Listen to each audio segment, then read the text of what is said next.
Okay.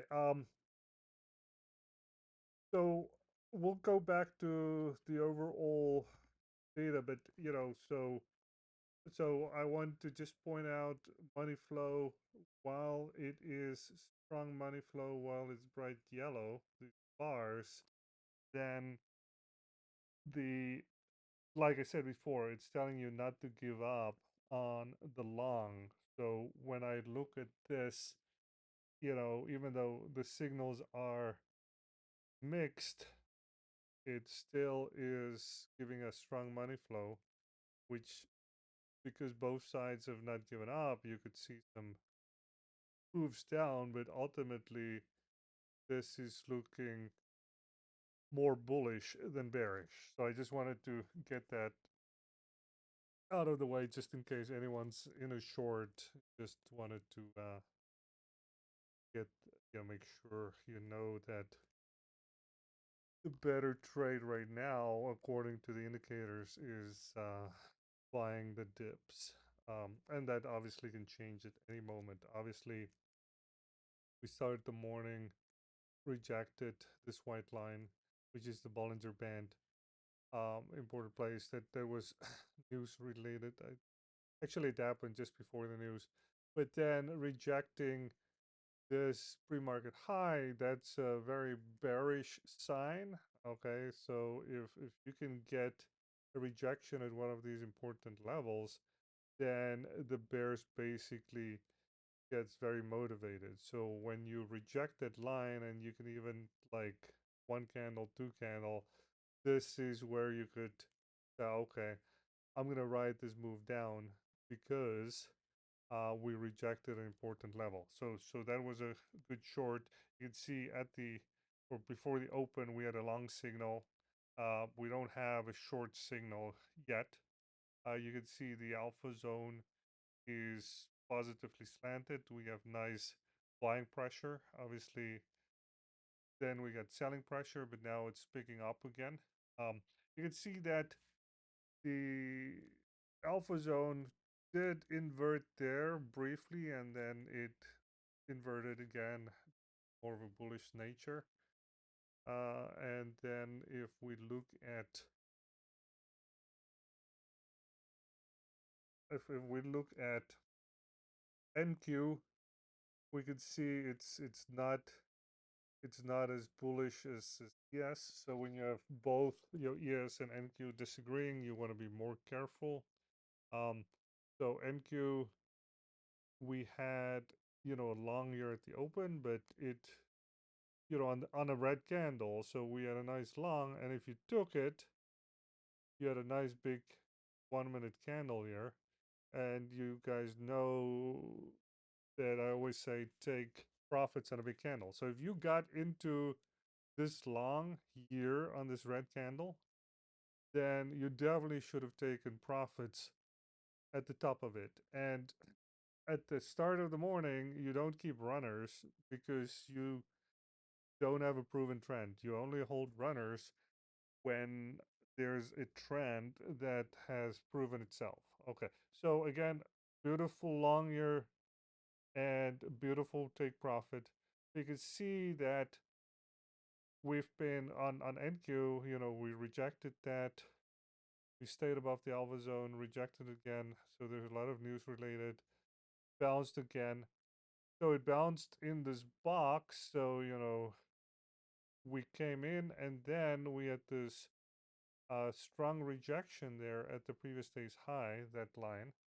And then we moved down, we got a sell signal that, again, if you took that, there's a big candle you should have taken profit on. Because again, we don't have a proven trend. So I don't hold any runners if I trade um, without a proven trend. This is just big candle, lock and profit. Just $100, $200, $300, just building up that buffer. And so we have selling pressure here, so to the blue here, you can see that it's slanted negatively. So NQ is definitely more negative. We have a bounce here. and it's a decent bounce, but then we rejected this pre-market level right there, and now we're moving down. So NQ looking weak. When we look at ES, which is what I mostly trade, it looks much stronger, and I think like the financials is very strong. We have money flow there, but just keep in mind that when they disagree, it makes any kind of trade riskier to take. It is also a Friday, so Fridays tend to be more trappy than other days. Again, the money flow is there, but even when you have strong money flow, it doesn't mean that you cannot take a deep cut before resuming up. So let's go back to this our high level charts. So this is the cash market SPY, and you can see that we're a green candle, we're moving up. So everything's looking healthy in our bull trend. This is our 4-hour chart. You can see yesterday, we expected a possible rejection because we're pushing into this extended level here, that this red band, and we got it at the open. Beautiful uh, drop, and this yellow line is where we opened, and then we found some support which helped us to bounce up. You can see this was the previous high on ES. So this is where there was, it undercut it, but then, we bounced from there. And then we got some good support, good support there. Made some good progress over the night. So let's take a look at the 15-minute chart. We look at this. So you can see that yesterday, we had a failed breakdown here. And it was a very slow move back up until it got some momentum, and then obviously we got strong move up. This failed breakdown here helped the overnight move back up. Okay, so when you see a failed breakdown, that gives you the momentum to the upside. So this was a good long. It started very slow, but we in the Discord, we noticed that VIX was starting to give us some warnings that it's turning. We also saw that the buying pressure showed us, and then we got the nice confirmation from VIX and everything else. So that was a good long, and if you just get in and just let it slowly move up, that was a very nice long all the way to the previous day's high. And then around there, we rejected a little bit overnight. But again, this failed breakdown is still, in fact, this was a little bit smaller of a failed breakdown, but this gave us the momentum to the upside. And then around this time, if you're going to look at the indicators, it actually had a short signal. So if you look at, so we had a beautiful short signal there. What time was it? Around 6:20-ish. We had a beautiful short signal, and then that gave us a nice short. If you trade pre-market, that's around a good time, 6 to 8 a.m. You can get some signals. Now, if it's a choppy market, then obviously you may get up and down signals all the time. You know to ignore them by looking at VIX. So this is VIX. So if you look at VIX this morning, you can see here at 6 a.m. the beautiful candles up, and it came down but back up, but for the most part it respected the alpha zone and it kept moving up with the yellow candles. And then here you had a clear change in direction, and then we got that bounce in the morning. And right now what VIX is doing is, so it went up, it came down. Well, right now it's we see more momentum to the bottom. But you can see how you could read VIX and ES together. So let's see what the market is doing. Oh, there you go. So like like we said at the open, I wanted to cover it very quickly before, we go into all the other details. But the strong money flow gave me the bullish bias, and that's why I warned at the start of the call, if you're taking the long, if you're in short, you want to be careful because I still see strong money flow. Let's see what NQ is doing. So NQ is still weak. So again, you want to be a little bit more careful when ES and NQ are not in agreement. So let's see. So we had some nice push up on ES, and we're rejecting this pretty much the same level again. So it's starting to look like a double top.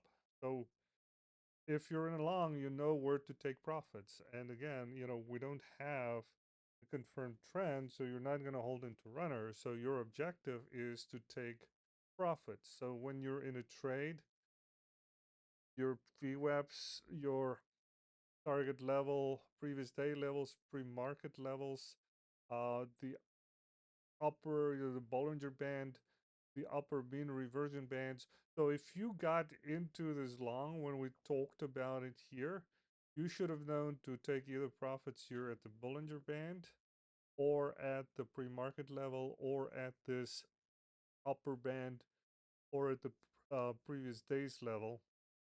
And, there's obviously the more confluence you have in terms of levels, the more likely it is that other traders will take profit there.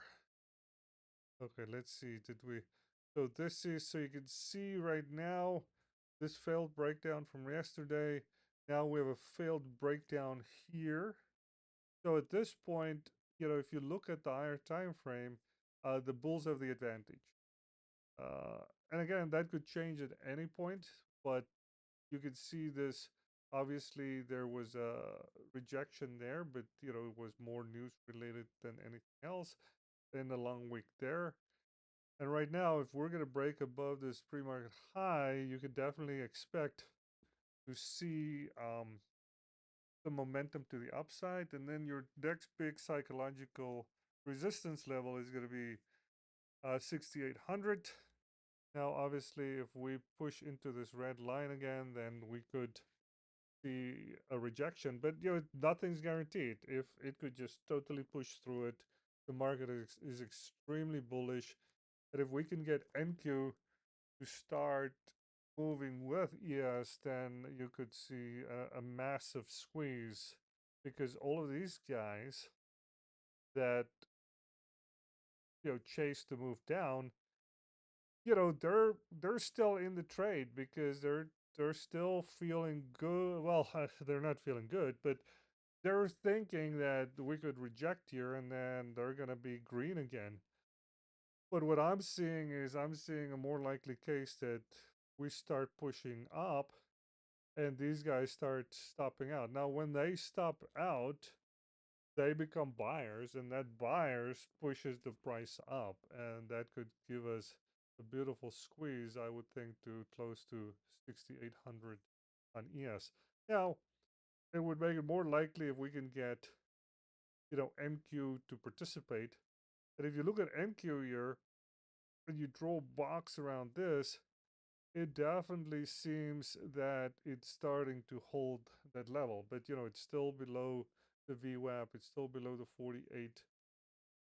And it's more bearish than ES. So, but if this guy starts breaking above this pre-market low level there, then, we should see a move up to VWAP, which is going to be your first profit target. The open, that would be your next profit target. The 48 cloud, that's your next profit target. And then the high of day and the previous day's high. And then, you have the pre-market high there as well, which would be another profit target. And then we're pretty close there. So that's pretty much what I'm seeing. Anything can happen, but it looks to me with the money flow that we're um, more likely than not to make progress to 6800. Now remember, Fridays are crappy. They are much harder to trade, so you definitely want to trade smaller, um, depending on what your usual lot size is. But the market can do anything. So even though we have strong money flow, that could evaporate, in like one candle. But again, if you see a big red candle like we did there, you shouldn't be chasing it because see this big candle? That was a long right there. Now, you cannot know that for sure, but the many times these super big 1 minute candles are more likely just a stop run and then they go up. So never chase these big candles. Now, here we had news and then we had a big candle down. Now it took 3 minutes, but then it bounced a little bit. But then you could see that it just wasn't making progress. So I actually took a long here because it was at the previous day's level.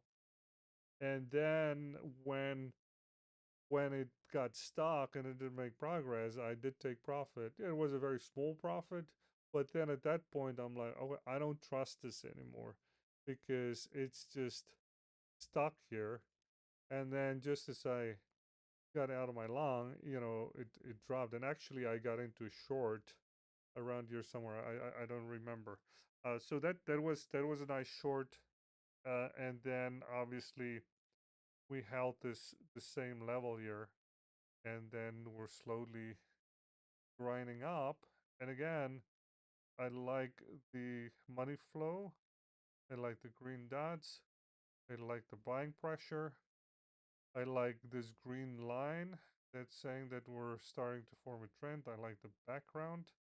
Um, so if we get NQ to start pushing, we should we might see 6800 today. And what I like about NQ, even though it's more bearish, is it's holding this level here, and it's looking like it's building a base and a bottoming pattern where it could go up. So that's my basic analysis for this morning. Hopefully it's helpful. Any questions, guys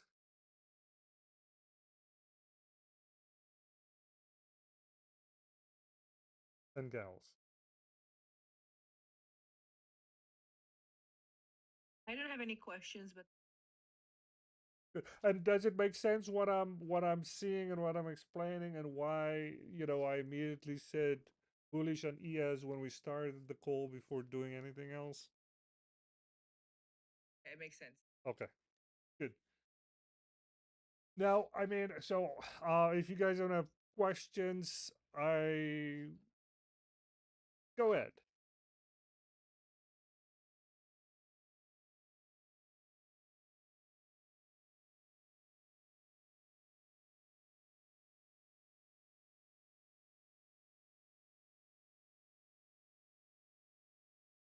Correct. Mancini will only take longs. Now, just because I took a short doesn't mean you should take a short, okay? Um, because when you try when you try and learn how to trade and you want to be profitable, it's best to find one setup that works for you. And the best setup that I would recommend is to take Mancini's approach, where he only takes longs based on failed breakdowns. So basically, here you have rundown. It's let's just go to ES because it's cleaner. So we had the failed breakdown from yesterday.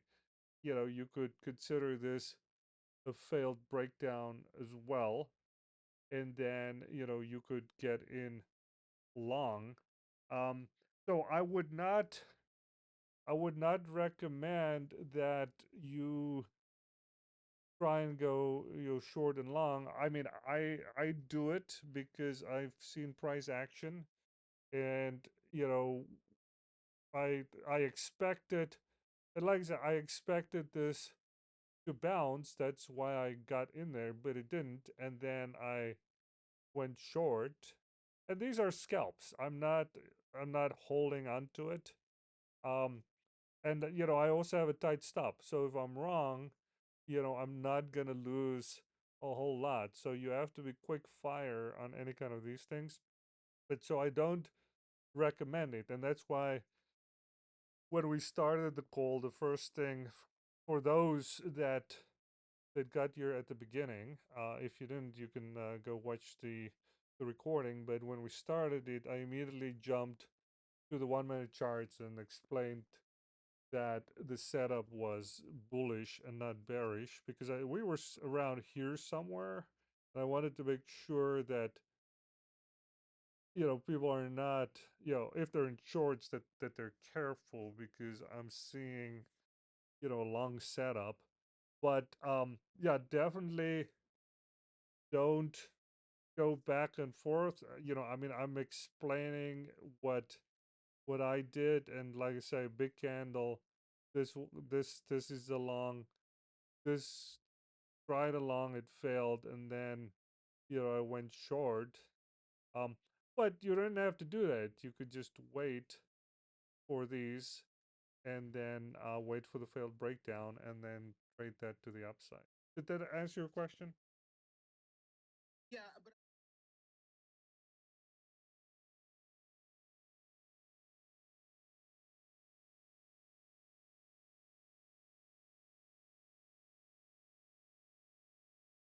how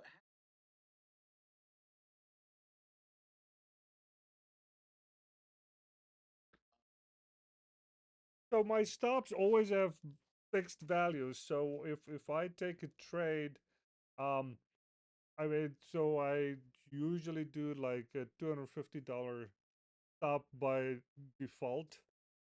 So if so, that means if you have a prop account with, let's say, $1,500 drawdown, then you can be wrong 6 times before you blow up your account.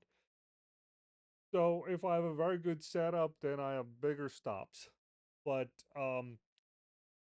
my default stop size is $250. Now, if I see it doesn't work out, I just close it, and just take my profit or take my loss, and then I may just wait for a setup. Now, in this case, I was trying the long because, again, I know that these impulsive candles many times turn around, but it didn't. So when it lost momentum, then I locked in my profit. And the thing is, I had profits from the morning that I could risk. So like if I had no profit at this point, I definitely would not have taken the short. But when you build up more profits from the morning, then you can trade a little bit riskier than not. So it really also depends on whether I have profit build up.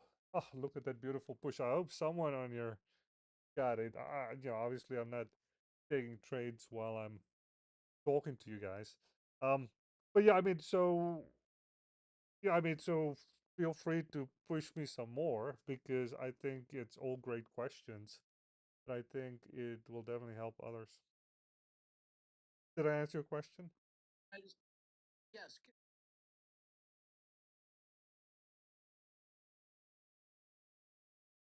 Uh, contract. I just take one contract, one ES at a time. That's Okay, usually what I trade. So that's basically 5 points on ES.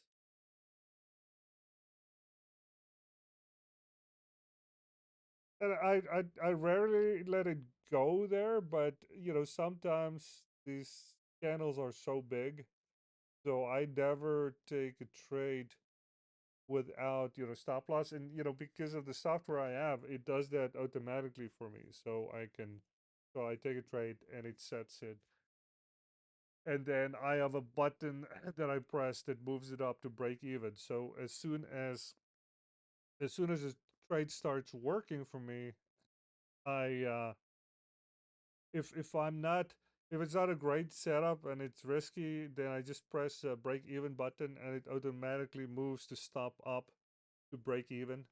So I have a lot of automation in the trading tools that I use that helps me move very quickly. And I actually have a Stream Deck, if you guys are familiar with that. So it, it's got like how many buttons? 2, 4, 6, 8 times 4, so 24 buttons.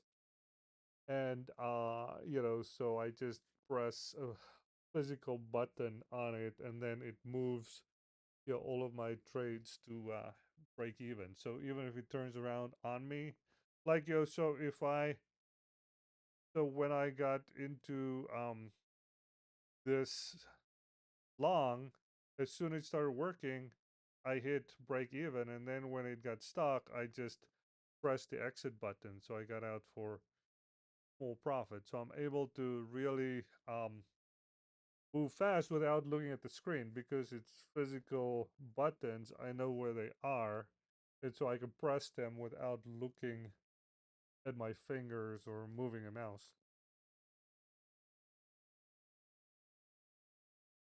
Now, if you look at NQ right now, you can see NQ is rejecting the VWAP, and because it does, it impacts ES as well. So that's why I like to watch them both, and I have separate iPads with those, so I can see what NQ is doing pretty much at the same time as ES without having to switch between tabs in a browser.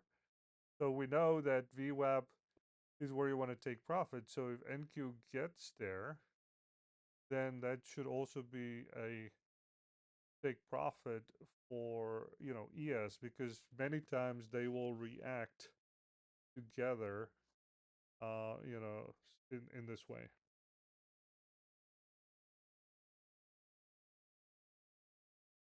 Did I answer your question, or you have more questions? Yeah, I mean, being able to move very quickly and moving my stops up to break even, that makes a big difference in terms of how, what kind of trades you can take. So now if you look at VIX, we have a big candle here.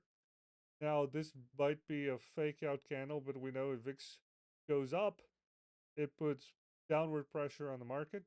So at this point, you want to be careful with your longs. Now, obviously, if you got into longs, around here when we talked about it, and you have a runner, because look at this, we're pretty much staying above the alpha zone, and so what we say is like, if if you respect the alpha zone, then you can hold on to a runner. And I mean, here you could see that we stayed above the alpha zone as well, but the first 30 minutes, I don't hold any kind of runners because it's just too trappy, too choppy. But then after 10 a.m., it's the market tends to pick a direction. So after 10 a.m., if you stay above the alpha zone, then I think it's okay to hold a runner. But if you that if I say hold a runner, it means that you had another contract where you locked in profits, so you have a cushion build up. And when I say a runner, it also means that you have a stop loss on it, so that this trade is impossible to go red, um, because you have profits locked in from your base contracts, and you have a runner that you hold on to capture any huge upside that the market is willing to give you. But if there's a pullback, you're not going to lose money, and that's so super important. So the money flow, again, that's what gave me the conviction to the upside. The green line staying above the alpha zone, and then confirmation from VIX. You can see VIX doing the same thing. Now we had that fake out bounce, and now we go back down. So VIX is still good for the upside move. You can see the red band on VIX, the red background. And again, this NQ is not as bullish, so it's more choppy. So it's not. So if you trade NQ sometimes, then today is a better trade to take, ES, because it's much stronger. Now, so you want to keep watching VIX and just see what it does, because if VIX starts going sideways, like you can see here, VIX had a little bit bounce, then it went sideways, and then it went up. And that's exactly what could happen here, and we're at the same level. So you have to know that we're a little riskier. So you want to tighten up the stops on your runners. But if you have a lot of profit, there's no reason to get out of it while you're above the alpha zone, because you still have strong money flow, you have strong buying pressure, you have the green dots, and this is still so the long is still on, let me put it that way. And that's always how I look at it. And like I explained earlier this week, and if you missed one of the days, guys, please try and watch every single video from this week, because we discussed a lot of fundamental information about the indicators. I'm not going to keep repeating those, because that would be a waste of time for people that put in the time. But we're going to build on top of it so that we can just take 5 minutes to say what's the market doing, and then and what to look for and what the bias is. And some days we're not going to be able to have a bias because it wouldn't be clear. But when there's more of a clear bias according to the indicators, then that's what I'm giving to you. And it doesn't mean that the indicators are going to be right. So you have to know that just because the indicator will have a super high success rate, you have to know that there's going to be days when it's wrong. And you want to make sure that you keep your losses down, because like we said, there's your most important job is to stay in business so that when the big move comes, you can catch it. And there's only two ways to go out of business in trading. The one is to lose too often, okay, and the indicator should help you to hopefully be right more often than not. And the other way to go out of business is to lose too big. And the only reason that can happen is if you're holding on to losers, but also if you add to losers. So that's a sure recipe to go out of business. Okay. And then what we're trying to do is to find the the bias, okay, based on what the price action is telling us. And if the bias says long, then you want to only look for long trades. Can you make money on shorts? Yes.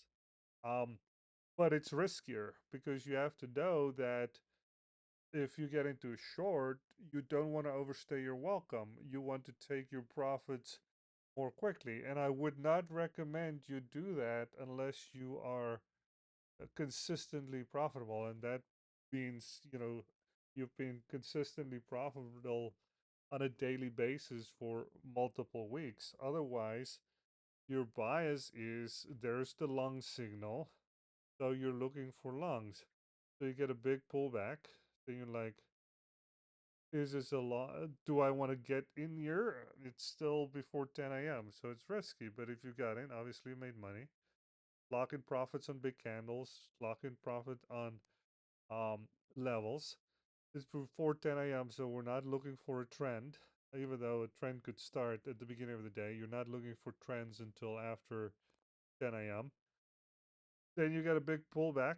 Now, if you got in here because of this level, then, you see this hesitation. It's not making progress. Then you just get out of the long. It goes down there. You can see these wicks. You can see it's holding. Now, I mean, there's no reason for you to already get in here on the long. Now, you could, but what you see here is you see this these yellow triangles, you see it holding above the VWAP, which is a much, much safer place to get into a lung. And you can see the alpha zone, you have buying pressure, you can see it spreading its legs. So this is a great place if for getting in a lung, which is around the time that we started the call, I think around here somewhere where we said lung.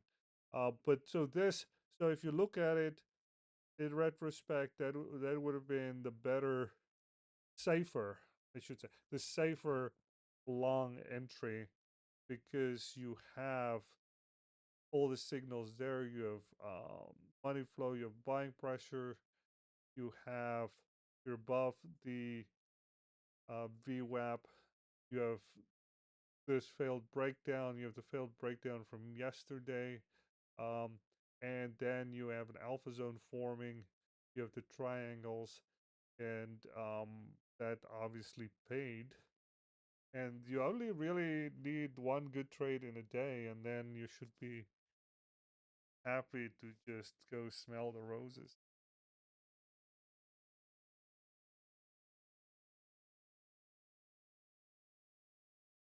So great questions, guys. Other questions?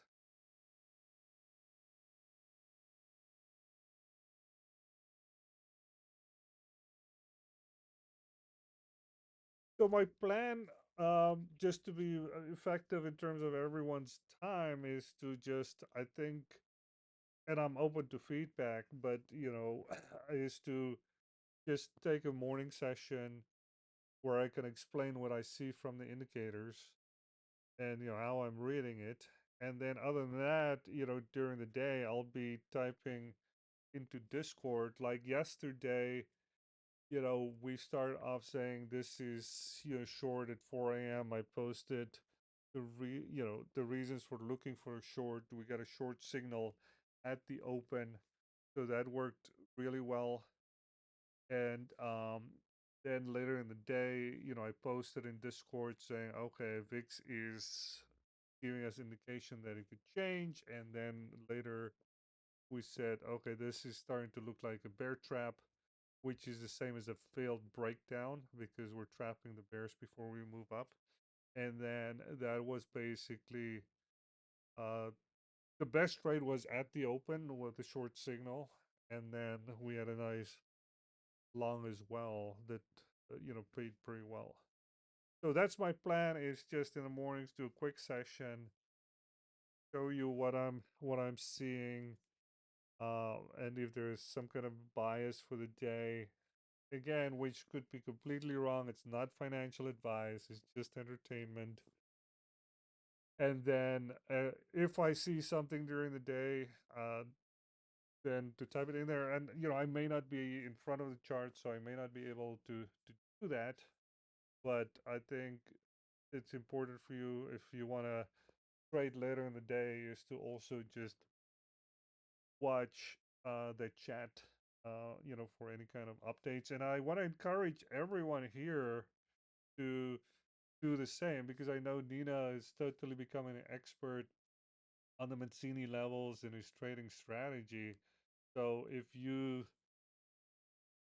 like, okay, Mancini, this is a strong level from Mancini, just, remind people, and we're approaching this strong level. It looks like we're bouncing.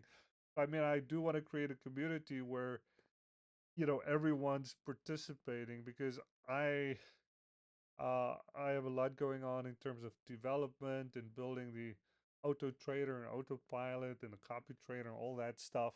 But also, I also have my own company that I started in 2003, and at this point, I'm the only one working at it. But still, I build software for online homeschools where they teach, and I still have many schools using it. So, I sometimes have to jump in and help them if they have an issue or they have a feature request. So I just have bunch going on. Then I have a family, I have kids, so it's sometimes I'm just not able to sit in front of the charts. But if we can get, everyone to contribute what they see, I think we could really get something good going on here because the indicators are quite powerful and works very well. And then if we can help some of the new persons that's still learning how to read it, I think that would be an amazing group effort.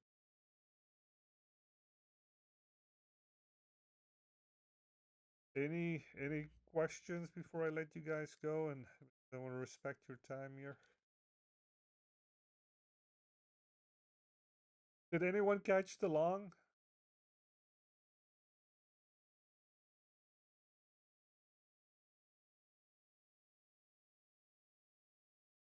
Not me. Good after Lex. That's good. I mean, I wish I could write and talk, but I'm not able to.